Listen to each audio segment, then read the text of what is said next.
দর্শনের দৃষ্টিতে তাসাউফ আমাদের জানার দরকার নাই। আমরা তাসাউফ জানবো যেটা হুজুর গৌসে মাইজভান্ডারী আমাদেরকে দিয়েছেন।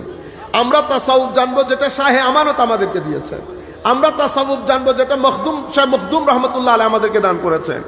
এর পর্বে আমরা যদি পূর্বের দিকে যাই, আমরা বলবো যেটা ইমাম গাজালি, হুজ্জতুল ইসলাম ইমাম গাজালি দান করেছেন, অথবা আল্লামা ইকবাল আসরারে খুদি, যেটাকে আমরা আমাদের এশিয়া মহাদেশের মাসনাবি বলি, আসরারে খুদির মধ্যে যেই তাসাউফ আমাদেরকে শিখিয়েছেন, আমরা ওই তাসাউফের কথা বলি। তাইলে তাসাউফ, সুফিবাদ, এটা দুইভাবে স্টাডি হয়। একটা স্টাডি আমরা বলি দর্শনের দৃষ্টিতে, আর একটা স্টাডি আমরা বলি আমল, যেটা আমাদেরকে হযরতে জুনাইদ বুগদাদি বলেছেন মাযহাবুনা, আমাদের যে সুফিবাদ মুতাআল্লিক, এটা সম্পৃক্ত কোরআন এবং সুন্নতের সাথে।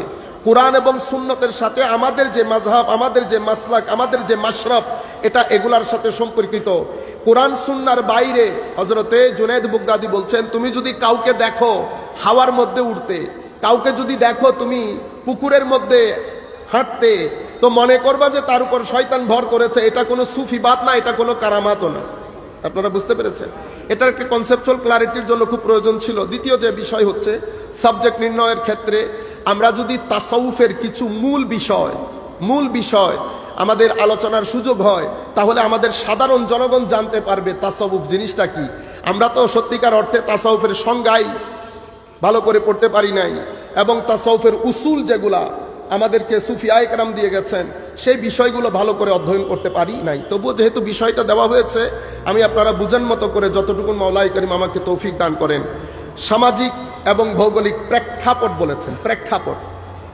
আপনারা দেখবেন এই প্রেক্ষাপট বিষয়টা বোঝার জন্য আমরা পবিত্র কোরআনে আমরা বলি কি শানে নুজুল, এটা কি ইংরেজিতে আমরা বলি কনটেক্সট।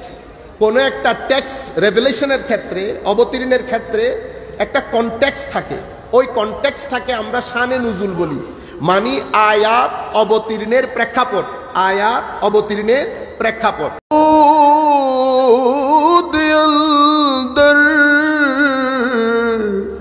লামকা খুসরু মুহাম্মদ সাল্লাল্লাহু আলাইহি ওয়াসাল্লাম শাম্মি মাহফিল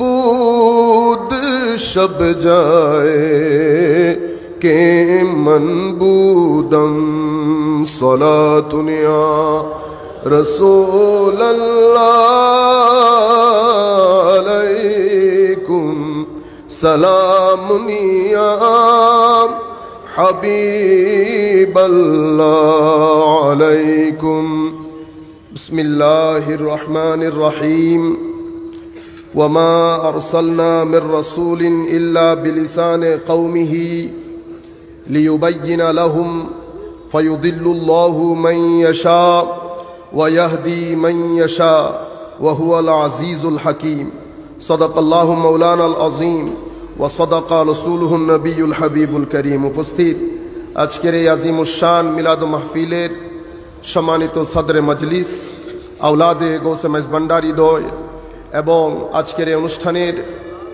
অন্যতম প্রধান আকর্ষণ আমাদের সকলের শ্রদ্ধার এশিয়া উপমহাদেশের প্রখ্যাত আলেমে দ্বীন হুজুর আল্লামা মুফতি ইব্রাহিম আল কাদরি সাহেব কেবলা মুদ্দাজিল্লুহুল আলী। আজকের এই অনুষ্ঠানে ইতোপূর্বে যিনি আলোচনা করেছেন চট্টগ্রাম বিশ্ববিদ্যালয়ের ইসলামিক স্টাডিজ বিভাগের সম্মানিত চেয়ারম্যান, আমাদের অত্যন্ত শ্রদ্ধার ডক্টর আল্লামা বুরহান সাহেব কেবলা মুদ্দাজিল্লুহুল আলী। স্টেজে উপবিষ্ট সম্মানিত সুদীজন, সম্মানিত উলামায়ে কেরাম, সম্মানিত শ্রোতামণ্ডলী, বিশেষ করে অনলাইনের মাধ্যমে যারা যেখান থেকে আমাদেরকে দেখছেন অথবা আমাদের আলোচনা শুনছেন, আমরা সকলের প্রতি সশ্রদ্ধ সালাম রেখে আমাদের আজকের আলোচনা, সংক্ষিপ্ত আলোচনা শুরু করছি। আসসালামু আলাইকুম ওয়া রাহমাতুল্লাহি তাআলা ওয়া বারাকাতুহু। আমাদের সময় অত্যন্ত সংক্ষিপ্ত। আপনারা আমাদেরকে একটা বিষয় দিয়েছেন, যতদূর জানি সুফিবাদের সামাজিক এবং ভৌগোলিক প্রেক্ষাপট। আমি দুইটা শব্দ শুধু আপনাদের এই বিষয়ের উপর বলবো। আমরা যখন বক্তব্য দিতে আসি, তো আমরা শ্রোতা দেখতে হয়, শ্রোতার উপর বেস করে আমরা বক্তব্যগুলো বারবার পরিবর্তন করতে হয়। কিছু বক্তব্য আছে একাডেমিক, এই বক্তব্যগুলো যখন আমরা সেমিনার সিম্পোজিয়ামে করি, একজন আরেকজনের সাথে ইন্টারাকশন করি, কথাবার্তা বলি, তখন ডায়ালগ হয়, একজনের সাথে আরেকজনের এক্সচেঞ্জ অফ অপিনিয়ন্স হয়, তখন একটা কনক্লুশনে আমরা পৌঁছতে পারি। আমি যদি ওই আন্দাজে এখানে কথা বলি সেটা আপনাদের বিরক্তির কারণ হবে। আরেকটা মূল বিষয় আমি আপনাদের সামনে তুলে ধরতে চাই, যে জায়গাটাতে আমরা মনে হয় আরেকটু নজর দেওয়া দরকার। সুফিবাদকে দুইভাবে স্টাডি করা হয়। সুফিবাদকে পড়ার ধরন দুইটা। একটাকে আমরা বলি ইবনে সিনা বা ইবনে রুশদের মতো করে পড়া, আর একটা হচ্ছে ইমাম গাজালির মতো করে পড়া। আমরা যদি সেটাকে আরো সহজ ভাষায় বলি তো এভাবে বলবো, একটা হচ্ছে মৌলভী রুম, আর একটা হচ্ছে মৌলায়ে রুম। একটা হচ্ছে নিরেট ইকবাল, আর একটা হচ্ছে আল্লামা ইকবাল। একটা হচ্ছে নিরেট গাজালি, আর একটা হচ্ছে হুজ্জতুল ইসলাম ইমাম গাজালি। আমি এই যে ব্যক্তিগুলার নাম নিলাম, এই ব্যক্তিগুলার নাম নিয়েছি এই কারণে ওনারা সুফিবাদ স্টাডি করেছেন। সুফিবাদকে স্টাডি করার দুই নিয়ম আপনারা বোঝার জন্য সহজভাবে যদি বলি, একটা হচ্ছে দর্শন শাস্ত্রের চোখ দিয়ে সুফিবাদকে দেখা, দর্শন শাস্ত্রের চোখ দিয়ে সুফিবাদকে দেখা। আরেকটা হচ্ছে কোরআন ও সুন্নতের আলোকে ইমাম কুশাইরি, ইমাম তুসি, সরি সাকতি, মারুফ করখি, সাহল তুস্তরি, জুনায়দ বুগদাদি, বায়জিদ বিস্তামি, জুন্নুন আল মাসরি, হাবিব আল আজমি, এই সমস্ত বুজুর্গান, ওনারা হচ্ছেন প্রথম যুগের বুজুর্গানেদি। ওনাদের যুগের পরবর্তী ব্যাচ, এই যে ইমাম তুসি বললাম, ইমাম কুশাইরি বললাম, ওনাদেরও পরবর্তী ব্যাচ হুজুর দাতা গঞ্জ বখশ আলী হুজভেরি, ওনাদের দৃষ্টিতে তাসাউফ। অতঃপর পরবর্তীতে হুজুর ইমামে গৌসুল আজম আব্দুল কাদের আল জিলানী রাদিয়াল্লাহু তাআলা আনহু, হুজুরেরও কিছুদিন পূর্বে ইমাম হুজ্জাতুল ইসলাম ইমাম গাজালি। তো আমরা যারা তাসাউফ নিয়ে লেখাপড়া করি, আমরা এটাকে প্রধানত দুই ভাগে ভাগ করি। আমরা বলি একটা হচ্ছে দর্শনের চোখ দিয়ে তাসাউফকে জানা, আর একটা হচ্ছে রেসালাতুল মুস্তারশিদিন, হারেস আল মুহাসিবি এবং ইমাম কুশাইরির রেসালা, যেটাকে রেসালা কুশাইরি বলি, অথবা দাতা গঞ্জ বখশ আলী হুজবেরির কাশফুল মাহজুব থেকে শুরু করে ইমাম গাজালির ইহয়া উলুমিদ্দিন, এটার মাধ্যমে তাসাউফকে জানা। আমাদের এখানে সুফিবাদ বিষয়ক যখন বক্তব্য আসে, দুই ধরনের ব্যক্তি বক্তব্য দেন। এক ধরনের ব্যক্তি যখন বক্তব্য দেন, উনি ইবনে সিনা, ইবনে রুশদ দর্শনের দৃষ্টিকোণ থেকে তাসাউফকে পড়ে ওনারা আপনাদের সম্মুখে ফিলোসফিক্যাল বক্তব্যগুলো প্রদান করেন। ওনারা কখনো আরবিতে অ্যাক্সেস না থাকার কারণে আমাদের যে অরিজিনাল তাসাউফ, আমি আজকেও আস্তে আস্তে ঢাকার মধ্যে এক ব্যক্তি আমাকে একটা বই দিয়েছে, তাও তাসাউফের, ইংরেজির। তা আমি প্রথম 2-3 পৃষ্ঠা পড়ার পর আমার আইডিয়া হয়ে গেছে যে উনি তাসাউফকে বুঝতে চেয়েছেন, যে আন্দাজে তাসাউফকে তুলে ধরেছেন, এটা ইবনে সিনা, ইবনে রুশদ বা দর্শনের দৃষ্টিতে তাসাউফ। দর্শনের দৃষ্টিতে তাসাউফ আমাদের জানার দরকার নাই। আমরা তাসাউফ জানবো যেটা হুজুর গৌসে মাইজভান্ডারী আমাদেরকে দিয়েছেন। আমরা তাসাউফ জানবো যেটা শাহে আমানত আমাদেরকে দিয়েছেন। আমরা তাসাউফ জানবো যেটা শাহ মখদুম রহমতুল্লাহ আলাইহি আমাদেরকে দান করেছেন। এর পর্বে আমরা যদি পূর্বের দিকে যাই, আমরা বলবো যেটা ইমাম গাজালি, হুজ্জতুল ইসলাম ইমাম গাজালি দান করেছেন, অথবা আল্লামা ইকবাল আসরারে খুদি, যেটাকে আমরা আমাদের এশিয়া মহাদেশের মাসনাবি বলি, আসরারে খুদির মধ্যে যেই তাসাউফ আমাদেরকে শিখিয়েছেন, আমরা ওই তাসাউফের কথা বলি। তাইলে তাসাউফ, সুফিবাদ, এটা দুইভাবে স্টাডি হয়। একটা স্টাডি আমরা বলি দর্শনের দৃষ্টিতে, আর একটা স্টাডি আমরা বলি আমল, যেটা আমাদেরকে হযরতে জুনাইদ বুগদাদি বলেছেন মাযহাবুনা, আমাদের যে সুফিবাদ মুতাআল্লিক, এটা সম্পৃক্ত কোরআন এবং সুন্নতের সাথে। কোরআন এবং সুন্নতের সাথে আমাদের যে মাযহাব, আমাদের যে মাসলাক, আমাদের যে মাশরাব, এটা এগুলার সাথে সম্পর্কিত। কোরআন সুন্নার বাইরে হযরতে জুনাইদ বুগদাদি বলছেন, তুমি যদি কাউকে দেখো হাওয়ার মধ্যে উড়তে, কাউকে যদি দেখো তুমি পুকুরের মধ্যে হাঁটতে, তো মনে করবা যে তার উপর শয়তান ভর করেছে। এটা কোনো সুফিবাদ না, এটা কোনো কারামাতও না। আপনারা বুঝতে পেরেছেন? এটার একটা কনসেপচুয়াল ক্লারিটির জন্য খুব প্রয়োজন ছিল। দ্বিতীয় যে বিষয় হচ্ছে সাবজেক্ট নির্ণয়ের ক্ষেত্রে আমরা যদি তাসাউফের কিছু মূল বিষয় আমাদের আলোচনার সুযোগ হয়, তাহলে আমাদের সাধারণ জনগণ জানতে পারবে তাসাউফ জিনিসটা কি। আমরা তো সত্যিকার অর্থে তাসাউফের সংজ্ঞাই ভালো করে পড়তে পারি নাই, এবং তাসাউফের উসুল যেগুলা আমাদেরকে সুফিয়ায়ে কেরাম দিয়ে গেছেন, সেই বিষয়গুলো ভালো করে অধ্যয়ন করতে পারি নাই। তবুও যেহেতু বিষয়টা দেওয়া হয়েছে, আমি আপনারা বুঝেন মতো করে যতটুকু মাওলাই করিম আমাকে তৌফিক দান করেন। সামাজিক এবং ভৌগোলিক প্রেক্ষাপট বলেছেন, প্রেক্ষাপট। আপনারা দেখবেন এই প্রেক্ষাপট বিষয়টা বোঝার জন্য আমরা পবিত্র কোরআনে আমরা বলি কি শানে নুজুল, এটা কি ইংরেজিতে আমরা বলি কনটেক্সট। কোনো একটা টেক্সট রেভেলেশনের ক্ষেত্রে, অবতীর্ণের ক্ষেত্রে একটা কনটেক্সট থাকে, ওই কনটেক্সটটাকে আমরা শানে নুজুল বলি, মানে আয়াত অবতীর্ণের প্রেক্ষাপট, আয়াত অবতীর্ণের প্রেক্ষাপট। এভাবে প্রত্যেক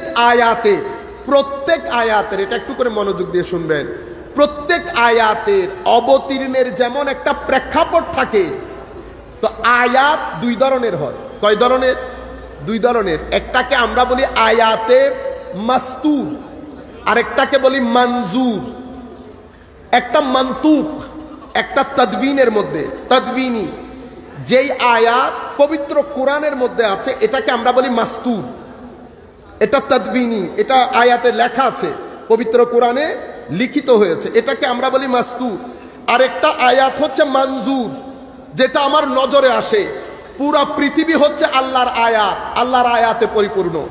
নবমণ্ডল, ভূমণ্ডল, মহাশূন্য, সমুদ্র, পাহাড়, পর্বত, স্বামী স্ত্রী, সব কিছু আমার আল্লাহ বলেছেন এগুলো আয়াতে ইলাহি। তো আল্লাহর আয়াত তথা নিদর্শন দুই ধরনের, একটা পুরাণে পাকের মধ্যে গচ্ছিত, আর একটা পুরা পৃথিবীর মধ্যে ছড়ানো ছিটানো। অর্থাৎ নবমণ্ডল এবং ভূমণ্ডলের প্রতিটা কণা, প্রতিটা অণু পরমাণু, যা আল্লাহ রাব্বুল আলামিনের অস্তিত্বের প্রমাণ বহন করে। আমি আপনাদেরকে বলতে চাচ্ছি, কোরআনের যেমন প্রত্যেক আয়াতের অবতীর্ণের একটা প্রেক্ষাপট আছে, তো রুয়ে জমিনের মধ্যে আমার নবীর হেদায়তের মশালদারি যারা আয়াতুল্লাহ, তারও জমিনের কোনো না কোনো জায়গা থেকে যখনই মশাল জ্বালিয়েছেন, সেটার পিছনেও ডিভাইন একটা ব্যবস্থাপনা আছে।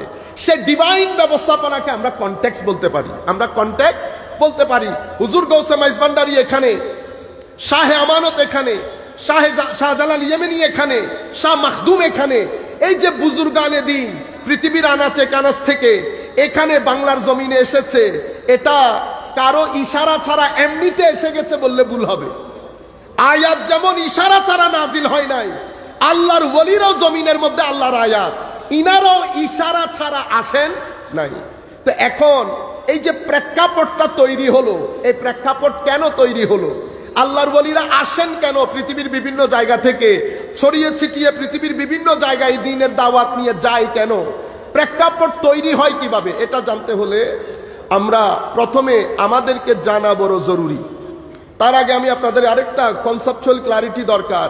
এমনিতে আজকে রাগে ক্ষোভে আমার বুক ফেটে যাচ্ছে। আজকে নামাজ পড়ছি এয়ারপোর্টে, নামাজের মধ্যে এক ব্যক্তি একামত দিতে দাঁড়াইছে, আল্লাহু আকবার, আল্লাহু আকবার, আশহাদু আল্লা ইলাহা ইল্লাল্লাহ, আশহাদু আন্না মুহাম্মাদুর রাসূলুল্লাহ, হাইয়া আলাস সালাহ, হাইয়া আলাল ফালাহ। কি করলেন? কেন করলেন? আমি জিজ্ঞেস করলাম, ভাইজান এটা কেন করলেন? আমি বললাম, না, দলিলের কথা বলবেন না বেটা, দলিল ফরগেট অ্যাবাউট দি দলিল। আমরা যারা নামাজ পড়তেছি, আমরা মেজরিটি আপনার সাথে নাই।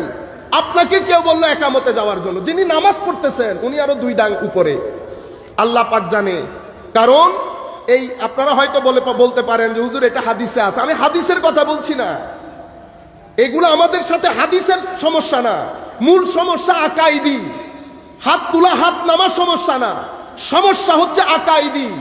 আমরা যখন একজনের ঘরকে ভেঙে 10 জন করেছি, তখন আরেকজন পুরা এয়ারপোর্ট সহ দখল করে ফেলছে, কিন্তু আমাদের কোনো হুঁশবুশ নাই। আমরা কেউ চেয়ার নিয়ে, কেউ পদ নিয়ে, কেউ কথা নিয়ে, কোন কোন জিনিস নিয়ে আমরা ব্যস্ত। আল্লাহ রাব্বুল আলামিন আমাদের হামি ও নাসির হোক। সম্মানিত উপস্থিতি, এই জিনিসটা বলা খুবই জরুরি।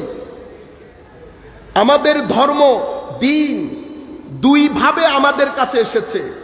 একটাকে আমরা বলি vertical continuation of the original message, আরেকটাকে বলি horizontal continuation of the original message. অর্থাৎ দ্বীন দুই ভাবে উম্মতের কাছে, আমাদের কাছে এসে পৌঁছেছে। একটা হচ্ছে কোরআন এবং সুন্নাহ, যেটাকে আমরা বলি টেক্সচুয়াল নলেজ অফ আওয়ার দ্বীন, যেটা আমাদের দ্বীনের টেক্সচুয়াল নলেজ, এটা একটা বিষয়। আরেকটা বিষয় হচ্ছে এই টেক্সচুয়াল নলেজের ইন্টারপ্রিটেশন, ব্যাখ্যা। আপনি ব্যাখ্যা যদি বাদ দিয়ে দেন, শুধু টেক্সচুয়াল নলেজ নিয়ে আমরা চলতে পারবো। বাংলার 16 কোটি মানুষের 14 কোটি মানুষ কোরআন শরীফই পড়তে পারে না। সেই জায়গার মধ্যে আপনি যদি বলেন, আমি সিম্পল একটা উদাহরণ দিলে আপনারা বুঝতে পারবেন। পবিত্র কোরআন যখন কোনো হুকুম বর্ণনা করে, তো পবিত্র কোরআন এভাবে ডিটেইললি বর্ণনা করে না, এটা ফরজ, ফরজের অপোজিটে এটা হারাম, এটা ওয়াজিব, এটা ওয়াজিবের অপোজিটে মাকরুহে তাহরিমি, এটা সুন্নতে মুআক্কাদা, এটা তার অপোজিটে ইসাআ, এটা সুন্নতে গैर মুআক্কাদা, তার অপোজিটে এটা মাকরুহে তানজিহি, এটা মুস্তাহাব, তার অপোজিটে খেলাফে আউলা। মুবাহ দুই জায়গায় সমান। এই যে আমি আপনাদেরকে ডিটেইললি সিস্টেম্যাটিক্যালি বর্ণনা দিলাম, এটা কোরআনে এভাবে বর্ণনা দেন নাই, হাদিসও এভাবে বর্ণনা দেন নাই। এই কাজ কারা করলেন এটা আমাদের জানার দরকার। সম্মানিত উপস্থিতি, কোরআন এবং সুন্নাহ হচ্ছে আমাদের টেক্সচুয়াল নলেজ। এই টেক্সচুয়াল নলেজ এইটাকে ইন্টারপ্রেট করে ব্যাখ্যা করে কারা? এটাকে ব্যাখ্যা করে হুকুম আহকামগুলার এভাবে ডিটেইল জাদওয়াল তথা পুরা চিত্রটা তুলে ধরে আমাদের উলামায়ে কেরাম। তাহলে এখানে ফ্যাক্ট দুইটা, কোরআন এবং সুন্নাহ। উলামা উলামা উলামা আবার তিন ধরনের, এটা ইমাম তুসি উনার লুমার মধ্যে বলেছেন। উলামা এক ধরনের হচ্ছে আসহাবুর রেওয়ায়া, আরেক ধরনের হচ্ছে আসহাবুদ দেরায়া, আরেক ধরনের হচ্ছে আসহাবুল মুশাহাদা। রেওয়ায়া এরা কারা?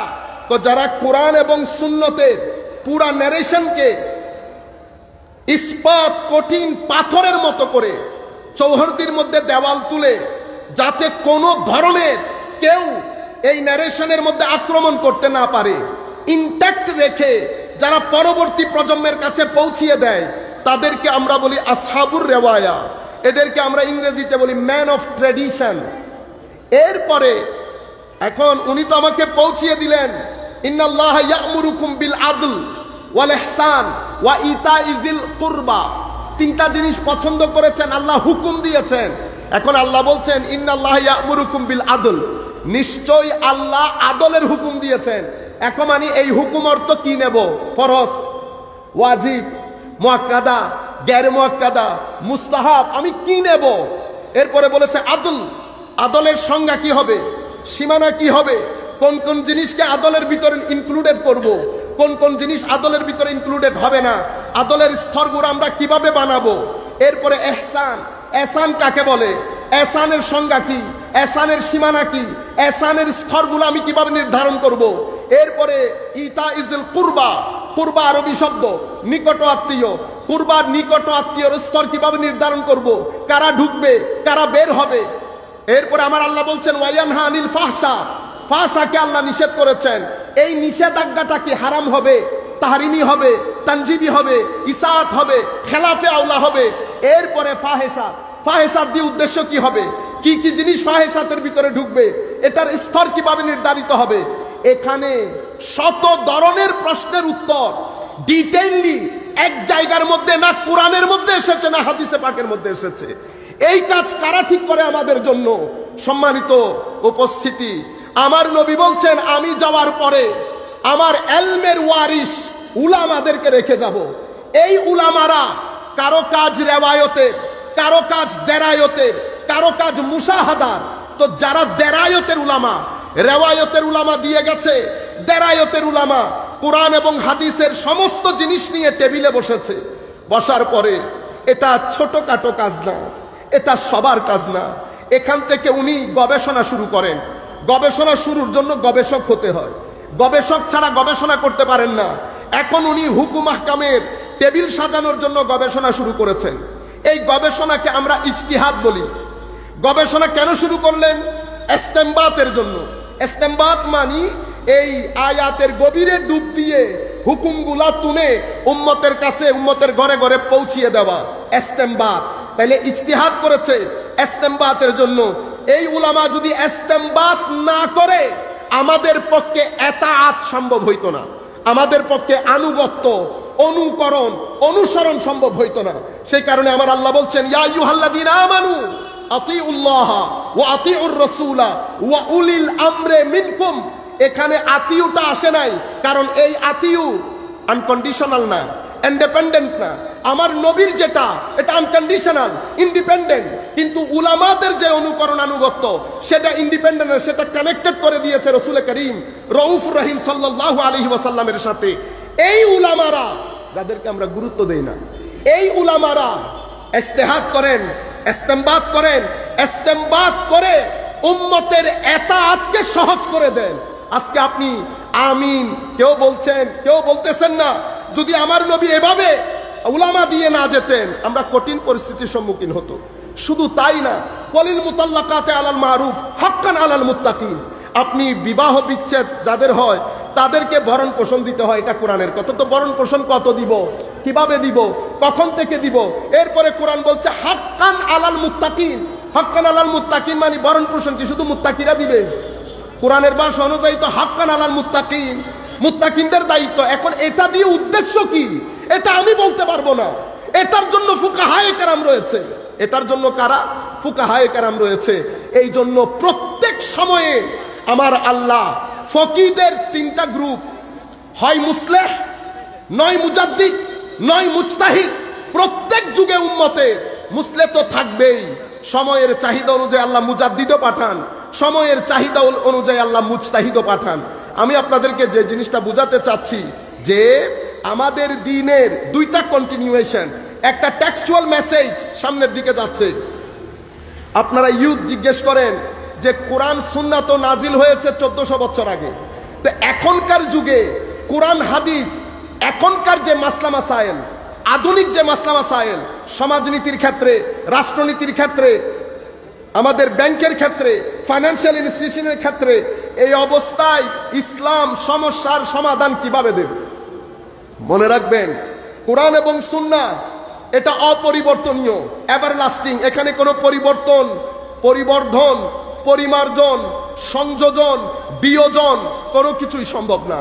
এখন পরিবর্তনীয় পরিস্থিতির সাথে দ্বীন ইসলামকে খাপ খাওয়াবে কারা? পরিবর্তনীয় পরিস্থিতিতে উদ্যত যে প্রশ্নগুলা ইমার্জ করে, সেই প্রশ্নগুলার উত্তর কারা দেবেন? সেই কারণে আমার নবী সাল্লাল্লাহু আলাইহি ওয়াসাল্লাম ইরশাদ করছেন, আমার উম্মতের উলামা, হযরত ইমাম তুসি বলছে এনারা তিন ক্যাটাগরি। রেওয়ায়েতের গুলা রেওয়ায়েতের কাজ করবে, আপনি নতুন কোন রেওয়ায়েত সমাজকে বলতে পারবেন না। দেরায়তের গুলা রেওয়ায়েতের ভিতরে ডুব দিয়ে হুকুম আহকাম বের করে হুকুম আহকামের লিস্ট ঠিক করে দিয়ে যাবেন। এদেরকে বলা হয় ফকিহ, এদেরকে বলা হয় মুফতি। আবার মুফতি মানে আমাদের দেশে যে আপনারা সমানে বলা বলি করেন সেরকম না। কিছু জিনিস আপনারা না করলে খুব ভালো হয়। যত্রতত্র মুফতির ব্যবহার, যত্রতত্র আলেমের ব্যবহার। এখানে যিনি বিজ্ঞ আলেম আমাদের উস্তাদ সমতুল্য রয়েছেন, ওনাদের সম্মুখে এই আন্দাজে কথা বলা আমরা বেয়াদবি মনে করি। তবুও হুজুররা সাথে থাকলে সাহস থাকে, ভুল ত্রুটি হইলে পরবর্তীতে ক্ষমা করে দিবেন, পরবর্তীতে শুধরাইও দিতে পারবেন। এই ধরনের লোকদের সামনে আমাদেরকে যখন পরিচয় করাবেন, তখন যত মিনিমাম পর্যায়ে রাখা যায় আমাদের জন্য সম্মানের এবং আমাদের জন্য কমফোর্ট জোন মনে করতে পারেন। আমি আপনাদেরকে যে জিনিসটা বোঝাতে চাচ্ছিলাম, দুই ধরনের ক্যাটাগরি শেষ। তৃতীয় ক্যাটাগরিকে বলে আসহাবুল মুশাহাদা। আসহাবুল মুশাহাদা কারা? তো আসহাবুল মুশাহাদা হচ্ছে যারা সাহেবুল মাকামে ওয়াল হাল। সাহেবুল মাকামে ওয়াল হাল মানি, মনে রাখবেন, একটা হচ্ছে মৌলভী রুম আর একটা হচ্ছে মাওলায়ে রুম। হুজুর জালালউদ্দিন রুমি বলেন নাই, মৌলভী হারগিজ নাশুদ মাওলায়ে রুম। যদি আল্লাহ তৌফিক দেন, আমার খুব পছন্দের এই টপিকটা, যে মৌলভী থেকে মাওলায়ে রুম পর্যন্ত সফর, অথবা অর্থনীতিবিদ ইকবাল থেকে আল্লামা ইকবাল হয়ে গড়ে ওঠার সফর, অথবা গাজালি থেকে ইমাম হুজ্জাতুল ইসলাম গাজালি হওয়ার সফর। এটা এই যে এই জায়গার মধ্যে আসহাবুদ দেরায়া থেকে আসহাবুল মুশাহাদা কেমনে হয়? আসহাবুদ দেরায়া থেকে আসহাবুল মুশাহাদার জন্য আমাদের মাওলাই করিম আমাদেরকে দুই ধরনের এলমের ব্যবস্থা করেছেন এখানে। এক ধরনেরকে আমরা বলি জালি, আর এক ধরনেরকে আমরা বলি খাফি। এটা ইবনে তাইমিয়া সহ, ইমাম শৌকানি সহ, ইবনে জৌজি সহ আমরা আমাদের উস্তাদের কাছে পড়েছি, স্পষ্ট মনে আছে আমার। জালি এবং খাফি। জালি, জালি মানে প্রকাশ্য জ্ঞান, যেটা বইয়ের মধ্যে লিপিবদ্ধ হয়। এটার জন্য, এটা অর্জনের জন্য আকল লাগে, পঞ্চ ইন্দ্রিয় লাগে। আমরা বলি হাওয়াসে খামসা, হাওয়াসে খামসা। আকল, হাওয়াসে খামসা, উস্তাদ, কিতাব, এগুলা হচ্ছে জালি, প্রকাশ্য জ্ঞান অর্জন করার নিয়ম নীতি। আর সুন্নতে ইলাহি হচ্ছে এলমের জন্য উস্তাদ লাগবে, এলমের জন্য বই লাগে। উস্তাদ এবং বই বাদে এলমে জালি অর্জিত হয় না। এটা সুন্নতে ইলাহি, সুন্নতে ইলাহি। আমার নবীর জন্য কোরআন আছে, সমস্ত নবী রাসূলের জন্য আল্লাহ কিতাব নাজিল করেছেন। মূসা আলাইহিস সালামকে আল্লাহ রাব্বুল আলামিন খিদিরের কাছে পাঠিয়েছেন, এটা সুন্নতে ইলাহি।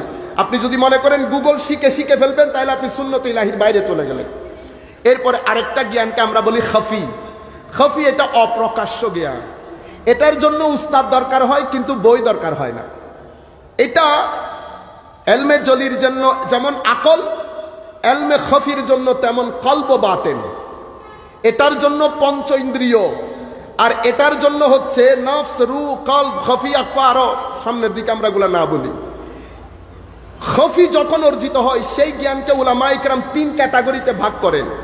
তো কাশফের জ্ঞান, এলহামের জ্ঞান, এলমে লুদুন্নির জ্ঞান, এটা খাফির দিকে চলে যায়। এই 3 ক্যাটাগরির বাতেনি জ্ঞান যখন কারো অর্জিত হয়, তো তাদেরকে বলে আসহাবুল মুশাহাদা। আসহাবুল মুশাহাদা, এটাকে মুশাহাদা কেন বলা হয়? এই জায়গার মধ্যে বড় আজীব একটা জিনিস আমার এখনো মনে আছে। আমাদের দীর্ঘ ডিবেট হয়েছিল, অনেক বড় প্রফেসর, আমরা নাম না বলি, দীর্ঘ প্রফেট, জ্ঞান কি, হোয়াট ইজ নলেজ, মা হুয়াল ইলম, এটার উপর। এখন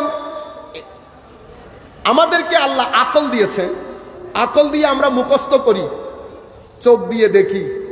চোখ যদি না দেখে, কান যদি না শুনে, আকল মুখস্থ করতে পারে না, মানে নিজের ভিতরে ধারণ করতে পারে না।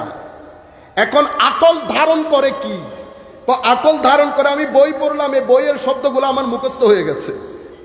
কিন্তু আমাদের কোরআনে পাকের মধ্যে, হাদিসে নববীর মধ্যে শব্দগুলা ছাড়াও শব্দের ভিতরে আরেকটা জিনিস আছে।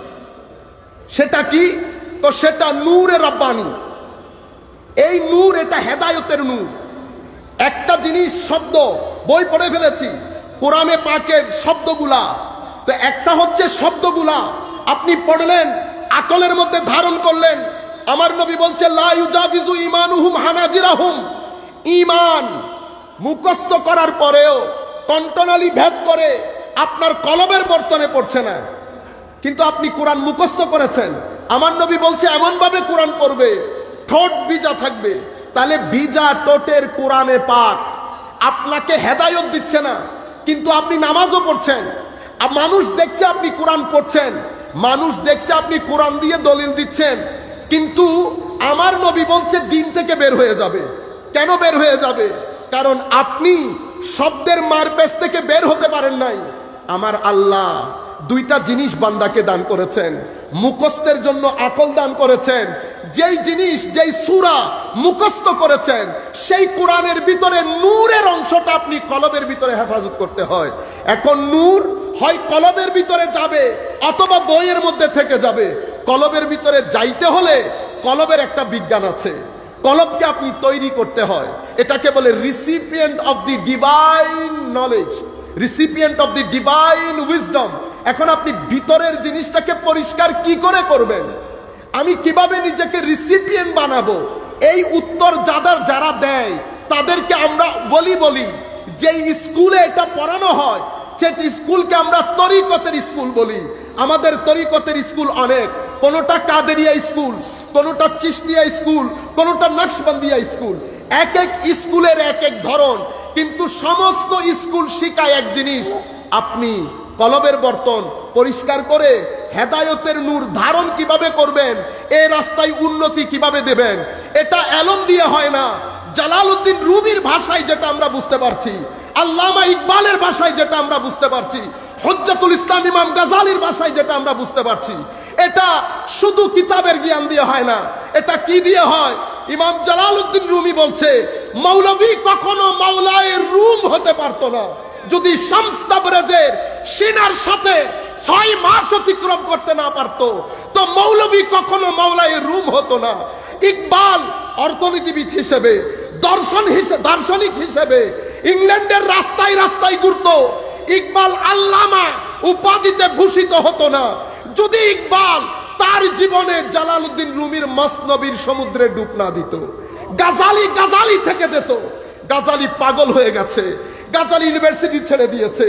লোকাল ডাক্তাররা বলেছেন গাজালির কোনো চিকিৎসা নাই, গাজালি পাগলের মতো হয়ে গেছে। কারণ গাজালি মৌলভী ওই সীমাবদ্ধতার মধ্যে থাকতে চায় না। গাজালি মৌলাই রুম হতে চায়, গাজালি হুজ্জাতুল ইসলাম হতে চায়, গাজালি আল্লাহর ইশকের সমুদ্রের মধ্যে ডুব দিতে চায়। এই গাজালি সব কিছু ছেড়ে ছুড়ে দামেস্কের জমিনে চলে যায়। দামেস্কের জামে মসজিদের মধ্যে খতিব সাহেব দর্স দিচ্ছেন, সেই দর্সের মধ্যে 2-3 পাতা পর পর বলে ওয়াকাল আল গাজালি হা কাজা, ওয়াকাল আল গাজালি হা কাজা। গাজালি এই বিষয়ে অভিমত ব্যক্ত করেন। সাধারণ মানুষ তো আর জানে না গাজালি জায়গার মধ্যে বসা। গাজালি বলেছে যে এই জায়গার মধ্যে আমার পক্ষে সম্ভব না, সবকিছু ছেড়ে ছুড়ে হেরেমে পাকের মধ্যে ইমাম জুয়াইনির সাথে সাক্ষাৎ শেষ পর্যন্ত। সেই কারণে আমরা বলি গাজালির 2 জীবন, মা কাবলা ইহয়া উলুমিদ্দিন, মা বাদা ইহয়া উলুমিদ্দিন। একটা হচ্ছে ইহয়া উলুমিদ্দিনের আগের গাজালি, আর একটা হচ্ছে ইহয়া উলুমিদ্দিনের পরের গাজালি। মানুষ ইহয়া উলুমিদ্দিনের আগের গাজালিকে স্মরণে রাখে নাই, মানুষ স্মরণে রেখেছে ইহয়া উলুমিদ্দিনের পরের গাজালিকে। মানুষ ইকবালকে স্মরণে রাখে নাই, মানুষ আল্লামা ইকবালকে স্মরণে রেখেছে। মানুষ মাওলায়ে রুমকে স্মরণে রেখেছে, মৌলবীকে স্মরণে রাখে নাই। এটা এশকের এক আজীব তামাশা। আমার মনে হচ্ছে আমার মাওলা বুদই ইমান এই জায়গার মধ্যে রেখেছেন।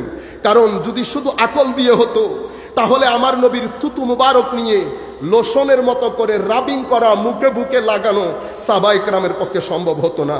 কারণ আকল বলছে এটা থুতু, এশক বলছে এটা থুতু মুবারক। আকল বলছে নিও না, এশক বলছে নিয়ে মুখেও লাগাও বুকে লাগাও। আকল বলে চুল, এশক বলে চুল মুবারক। আকল বলে নিও না, এশক বলে নিও, ধারণ করো, সাথে রাখো। আকল বলে এটা নোক, এশক বলে নোক মুবারক।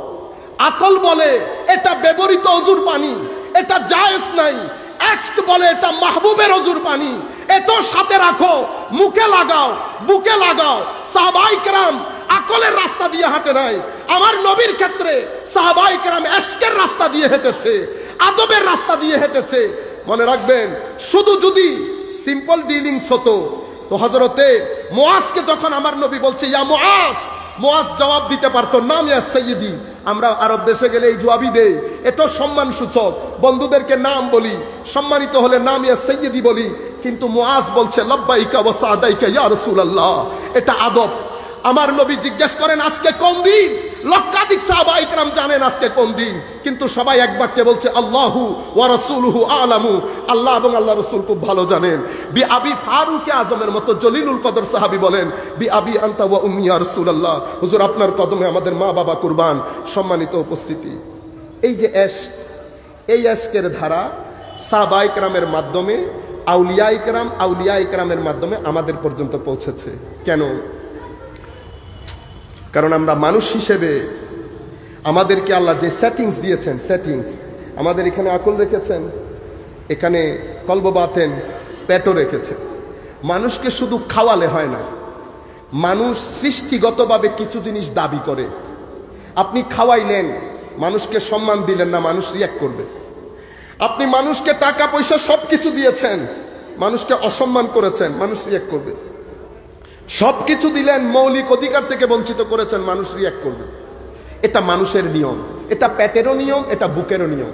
পেটের মধ্যে যদি আপনি এখন আমি যদি ভাপা পিঠা দেই, যাদের সুগার আছে ভাপা পিঠা দেই মিঠা টিটা দিয়ে 3টা খান, আপনি দেখবেন আপনার শরীর রিয়াক্ট করবে, মানে আপনার সুগার বেড়ে যাবে।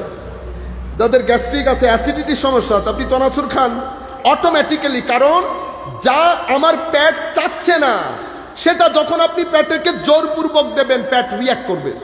আমাদের শরীরের প্রত্যেকটা অঙ্গ প্রটেস্ট করে। মানুষকে আল্লাহ বানিয়েছেন একমাত্র দুনিয়ার মধ্যে একমাত্র প্রাণী যারা প্রটেস্ট করে, যারা নিজেদের অধিকার সচেতন, যারা সমতা চায়, যারা ডিসক্রিমিনেশন মেনে নিতে পারে না, যারা ইকুয়ালিটি চায়, যারা জাস্টিস চায়, যারা মহব্বত চায়। আমার এই শব্দগুলা খেয়াল করবেন, ইকুয়ালিটি চায়, জাস্টিস চায়, মহব্বত চায়। মানুষ ডিসক্রিমিনেশন পছন্দ করে না, মানুষ নিজের অধিকার সচেতন। মানুষকে আপনি যদি এই বিষয়গুলো থেকে বঞ্চিত করবেন, মানুষ রিয়াক্ট করে। যেভাবে মানুষের পেট রিয়াক্ট করে, পেটের মধ্যে সবকিছু দিয়েছেন ব্যালেন্সড ওয়েতে, কিন্তু আপনি সিনার ভিতরে যা দেওয়া দরকার তা দেন নাই, সিনা প্রটেস্ট করবে। সিনার কি দরকার? সিনা কোরআনের আয়াত, দরুদে পাক, আউলিয়ায়ে কেরামের নিসবত, বুজুর্গানে দ্বীনের সুহবত যদি আপনি সিনাকে না দেন খাদ্য রূপে, সিনা রিয়াক্ট করবে। যেই হন আপনি, সিনার রিয়াক্ট যখন করে সোসাইটির মধ্যে কিছু ক্রাইম অটোমেটিক্যালি বেড়ে যাবে। সিনা যখন রিয়াক্ট করে, সিনার রিয়াক্টের মধ্যে দুইটা জিনিস থাকে, একটা হচ্ছে ডিপ্রেশন আর একটা হচ্ছে ডিজায়ার।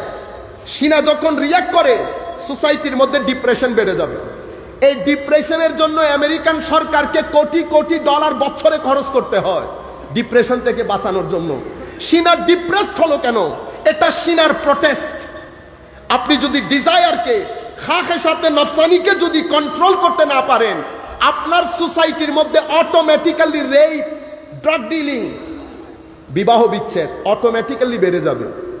কি করতে পারেন নাই? আপনি আপনার এই পাগলা ঘোড়াটাকে কন্ট্রোল করতে পারেন নাই। এবার আপনার দেশে যদি একটা অক্সফোর্ড না, আপনার দেশে যদি 20টা অক্সফোর্ড, 30টা ক্যামব্রিজ, 50টা MIT, 100টা হার্ভার্ড থাকে। হার্ভার্ড ইউনিভার্সিটি কি আমাদের দেশে? না। MIT ওদের, অক্সফোর্ড ওদের, ক্যামব্রিজ ওদের, সব বিশ্ববিদ্যালয় ওদের, কিন্তু ডিভোর্স রেট আকাশে, রেপ আকাশে, আত্মহত্যা আকাশে, ড্রাগ ডিলিং আকাশে। এখন আমার প্রশ্ন করতে ইচ্ছে করে না যে এত বড় ইউনিভার্সিটি এত এত টাকা দেয়, কিন্তু আমার দেশের মধ্যে এই জায়গাগুলোতে কোনো উন্নতি আসতেছে না। কারণ MIT, ঢাকা বিশ্ববিদ্যালয়, চিটাং বিশ্ববিদ্যালয়, আমি যখন MIT বা হার্ভার্ডের নাম নিয়েছি, বাকি বিশ্ববিদ্যালয়ে তার নাম নিতে হচ্ছে না। যে কোনো বিশ্ববিদ্যালয় আপনি করেন, সমাজের মধ্যে গবেষণা হবে, রাস্তাঘাট পাকা হবে, আপনি লুঙ্গি থেকে স্যুট পরে ফেলবেন, বাস এতটুকু। কিন্তু সিনার খাদ্য সাফ হয়। এখানকার খাদ্য আসে না, এখানকার খাদ্য আসে মসজিদ থেকে, মাজারে পাক, খানেকা থেকে। এখানকার খাদ্য আসে উলামায়ে কেরামের মিম্বর, জুমার মিম্বর থেকে। জুমার মিম্বর, খানেকা, মাদ্রাসা, এগুলা থেকে সিনার খাদ্য আসে। আপনি যদি এদেরকে বন্ধ করে দেন, অথবা এদেরকে ইনঅ্যাক্টিভ করেন, অথবা এদেরকে অনবোর্ড না নিয়ে আপনি যদি শিক্ষার পলিসি বানান, আপনার দেশের রাস্তাঘাট উন্নত হবে, আপনি সুইসাইড রেট কমাতে পারবেন না, আপনি ড্রাগ ডিলিং কমাতে পারবেন না, আপনি বিবাহ বিচ্ছেদ কমাতে পারবেন না, ক্রাইম রেট কমাতে পারবেন না। আপনি যদি এই জায়গাতে কমাতে চান, আপনি অবশ্যই এই 3টা জায়গাকে অনবোর্ড নিতে হবে, তাদের কাছে আসতে হবে, তাদেরকে জিজ্ঞেস করতে হবে জাতির মোরাল এথিক্যাল ভ্যালিউসকে উন্নত কি করে করে।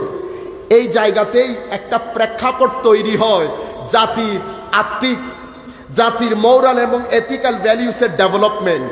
এটা অটোমেটিক্যালি বাই নেচার এই প্রেক্ষাপট তৈরি হয়। যখন এই প্রেক্ষাপট তৈরি হয়, প্রেক্ষাপট তৈরি হওয়ার আগে আমার আল্লাহর ইশারাতে, আমার নবীর সরাসরি তদারকিতে, হুজুর গৌসুল আজম সহ আখতাবে জামানদের সরাসরি তদারকিতে মাওলাই করিম যেখানে যেই ধরনের সিনাওয়ালা ব্যক্তি দরকার, সেখানে সেই ধরনের সিনাওয়ালা ব্যক্তিদেরকে পাঠান। এই ধরনের ব্যক্তি 2 ধরনের হয়। কেউ আছে মহাসমুদ্র নিয়ে আসেন, ওনারা লাইট জ্বালান, একজন আসেন 100টা লাইট জ্বালিয়ে দেন।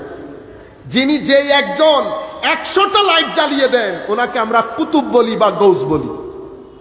হুজুর গৌসে মাইজ ভান্ডারী কেবলা কাবা সেই ধরনের একজন আল্লাহর ওলি। এবং আমি আমার আখেরি কথা বলে আমরা শেষ করব, সম্মানিত উপস্থিতি। এই ধরনের ব্যক্তি তাসাউফ কি, আখেরি আমার কথা, আমি বক্তব্য শুরু করি না, অবশ্য আমাদের সময় সংক্ষিপ্ততার কারণে শেষ করতে হচ্ছে। সূরা ফাতিহা হচ্ছে তাসাউফ। কিভাবে? আমি আমার শেখের কথাগুলো আমার কানে বাজতেছে, ওই কথাটা আপনাদের সাথে শেয়ার করছি। যেই ব্যক্তি রব্বুল আলামিন এর ফুয়ুজাত দিয়ে নিজের সিনাকে জাতি গোষ্ঠী, বিভিন্ন ধর্ম, বিভিন্ন সৃষ্টির জন্য নির্বিশেষে বিশাল করে ফেলে, সবাই সেখানে জায়গা পায়, সবাই আশ্রয় নিতে চায়। যখন কোনো ব্যক্তির সিনা রব্বুল আলামিন ওই নূরের ফুয়ুজাতে, যার সিনা যখন অসম্ভব বিস্তৃত হয়ে যায়, আটলান্টিকের মতো হয়ে যায়, সমস্ত নদী নালা খাল বিল গিয়ে পড়ে আটলান্টিকের উপর। কোনো খবর আছে? কোনো খবর নাই। আটলান্টিকের থাবাতে ওই ময়লা পানি যেগুলা যায় সেগুলো পরিষ্কার হয়ে যায়। যখন কোনো ব্যক্তি নিজেকে এত দূর পর্যন্ত পৌঁছায়, এরপরে আর রহমান আর রহিম, আমার আল্লাহ যেমন দুনিয়ার মধ্যে মানুষের প্রয়োজন অনুসারে দয়া করেন, যোগ্যতা দেখেন না। কোনো ব্যক্তি যখন আল্লাহর কোনো মর্দে হক যখন নিজের এই সিনাকে মানুষের জন্য দয়ার চাদর করে ফেলেন, যেটা কোরআনে পাকের মধ্যে আমার আল্লাহ বলেছেন ওয়াল আফিনা আনিন নাস। মানুষ ক্ষমা চাইলেও ক্ষমা করে, ক্ষমা না চাইলেও ক্ষমা করে, মানুষকে ক্ষমাই করে দেয়, কোনো কিছু মাইন্ড করে না। কোনো ব্যক্তি যখন নিজের ভিতর জগৎকে এই আন্দাজে দয়ার চাদরে আবৃত করে, এরপরে ইয়াকা না'বুদু মালিকি ইয়াউমিদ্দিন, যখন কোনো ব্যক্তি নিজের পার্সোনালিটি, নিজের ইমেজকে আদালত, ব্যালেন্স, আমানত, এই দুইটার চাদরে যখন নিজেকে আবৃত করে, ইমব্যালেন্সড হয় না কখনো, নিজের জীবন থেকে আমানতের বিষয়টা কখনো ডিসঅ্যাপিয়ার হয় না, এক সেকেন্ডের জন্য ডিসকানেক্টেড হয় না, এই ব্যক্তি 3 নাম্বার। 4 নাম্বার হচ্ছে যেই ব্যক্তি হায় হায় ইজ্জাতে নফস, মানে আল্লাহ বাদে নিজের প্রয়োজন, নিজের দুঃখ বেদনা যেই ব্যক্তি কারো সাথে শেয়ার করে না, সৃষ্টির ক্ষেত্রে বেনিয়াজ যেই ব্যক্তি হয়। আমার নবী সাল্লাল্লাহু আলাইহি ওয়াসাল্লামকে এক সাহাবী জিজ্ঞেস করছেন, ইয়া রাসূলুল্লাহ দুল্লানি আলা আমালিন, এমন একটা আমল শিখিয়ে দেন ইয়া রাসূলুল্লাহ যেটা করলে মানুষও ভালোবাসবে, আল্লাহও ভালোবাসবে। আমার নবী সিম্পল একটা কথা বলেছেন, ইজহাদ ফিদ দুনিয়া ইউহিব্বুকাল্লাহ, দুনিয়াতে থাকবে, দুনিয়া তোমার ভিতরে রাখবা না, আল্লাহ পছন্দ করবে তোমাকে। ওয়াজহাদ ফিমা আইদিন নাস ইউহিব্বুকান নাস আও কামা ক্বালা নবী সাল্লাল্লাহু আলাইহি ওয়াসাল্লাম। তো মানুষের সাথে থাকবা, কখনো মানুষ থেকে কোনো কিছু পাওয়ার আশা করবে না, সৃষ্টি তোমার পিছনে দৌড়াবে। এই হাদিসে বাস্তব নমুনা, দ্যাট মিনস প্র্যাকটিক্যাল ডেমনস্ট্রেশন হচ্ছে আল্লাহর ওয়ালিরা দুনিয়াতে থাকে, দুনিয়া তাদের ভিতর থাকে না, মানুষের সাথে থাকে, মানুষের কাছ থেকে কোনো কিছু চায় না, কামনা করে না। এরপরে বলা হচ্ছে যাদের জিন্দেগির মধ্যে ইহদিনাস সিরাতাল মুস্তাকিম সিরাতাল্লাযিনা আন'আমতা আলাইহিম, ওই আয়াতের আলোকে যাদের জিন্দেগির মধ্যে অসম্ভব তাওয়াদু এনকেসারি, ভদ্রতা আছে। সমস্ত সুফিয়ায়ে কেরাম বলেছেন তাসাউফ বলেই ভদ্রতাকে, নম্রতাকে। আমার নবী সাল্লাল্লাহু আলাইহি ওয়াসাল্লাম হাদিসে পাকের মধ্যে বলা হচ্ছে আমার নবী এক অসম্ভব ভদ্র, ভেরি মাচ জেন্টল, অসম্ভব ইজি গোয়িং ছিলেন আমার নবী, সাহালুল খুলুক আমার নবী সাল্লাল্লাহু আলাইহি ওয়াসাল্লাম। এরপরে ব্যক্তিত্বের মধ্যে ইতিদাল এবং তাওয়াজুন। ইতিদাল মানে সবকিছুর ক্ষেত্রে উগ্র না, একেবারে ছেড়েও দেয় না, সবকিছুর ক্ষেত্রে মধ্যম পন্থা অবলম্বনকারী।